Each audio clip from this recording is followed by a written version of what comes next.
जिस प्रकार सोना गोल्ड को चेक करके बताते हैं कि इसकी कीमत क्या है, उसी प्रकार भगवान भी इंसान को पहले चेक करते हैं कि यह कितना काबिल है।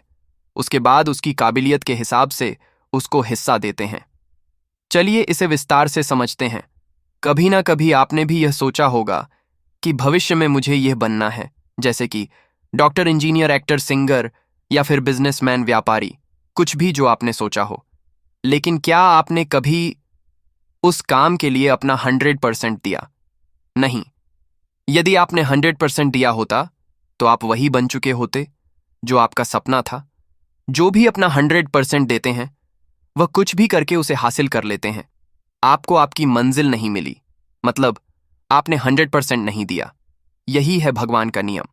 जिस प्रकार सोने को एक अच्छी कीमत तक पहुंचने के लिए कई सारे तकलीफों से गुजरना पड़ता है। कभी आग में जलाया जाता है, कभी उसे शुद्ध करने के लिए गलाया जाता है, फिर उसे आकार देने के लिए काटा जाता है और कई सारे औजारों की टॉर्चर सहनी पड़ती है।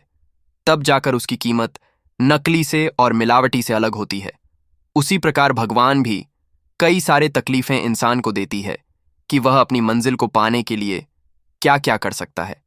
कोई भी इंसान एक दो तकलीफें तो आराम से झेल लेता है, लेकिन बार बार तकलीफें, मुश्किलें आने से पीछे हट जाता है।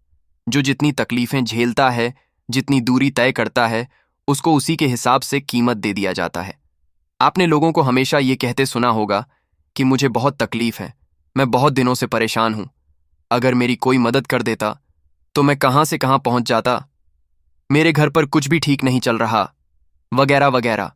दोस्तों, ये सब बहाने हैं और भगवान इसी को देखता है कि आप काम के काबिल हो या नहीं, और यदि काबिल हो तो आपकी काबिलियत कितनी % है, क्योंकि क्षमता आपके पास भी वही है जो दूसरों के पास है। यदि आप चाहो, यदि आप ठान लो, तो आप दुनिया के नंबर 1 अमीर बन सकते हो, दुनिया के नंबर 1 वैज्ञानिक बन सकते हो, दुनिया के नंबर 1 बिजनेसमैन बन सकते हो। आपके पास इतनी क्षमता है कि आप जो चाहो कर सकते हो। यदि आपने ठान लिया कि मुझे भस्मासुर को मारना है, तो आप उसे भी भस्म कर सकते हो। यह मजाक नहीं है, लेकिन विडंबना यही है कि हम छोटी छोटी परेशानियों को झेल नहीं पाते और जल्दी ही हार मान लेते हैं। जिस प्रकार गोल्ड को तकलीफें झेलनी पड़ती है अपनी कीमत बढ़ाने के लिए, अपनी चमक बढ़ाने के लिए, इंसानों का भी प्रक्रिया सेम है। जो असली सोना होता है वह इन सब चीजों को सहकर चुपचाप गुजर जाता है।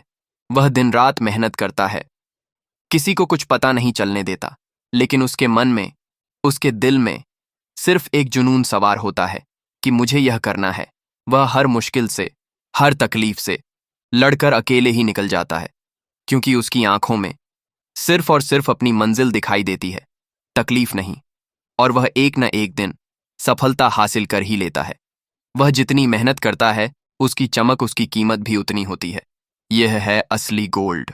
और जो लोग सिर्फ बहाने बनाते रहते हैं उसे सिर्फ बहाना ही मिलता है जिंदगी भर।